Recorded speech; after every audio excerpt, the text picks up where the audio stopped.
mamitips.net.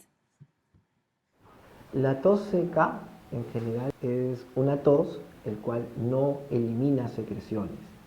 Hay niños que no pueden eliminar secreciones cuando son menores, a veces de 6 años, no pasa. Igual, no hay un sonido, solamente hay tos, no hay como un acompañante, como un crejido, no hay, solamente es una tos.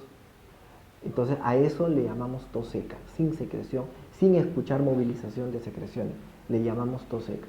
La tos seca puede ser muchas causas, pueden ser irritativas, pueden ser alérgicas, pueden ser el frío, también puede ser porque cae un poco de secreción de la nariz, ¿no? Un poco de resfrío hacia atrás, muy leve, irrita y eso produce también tos.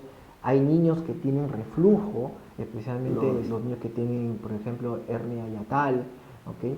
Y eso produce reflujo. El reflujo es cuando la acidez que viene del estómago sube, ¿no? Y está afectando la vía respiratoria. Y eso también puede producir tos. Entonces la tos tiene muchos orígenes, especialmente la seca.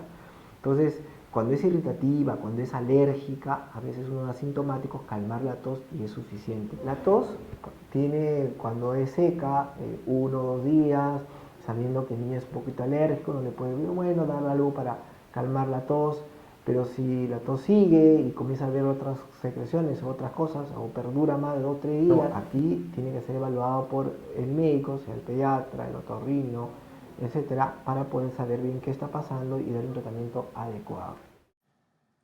Nutrición, salud, psicología y mujer.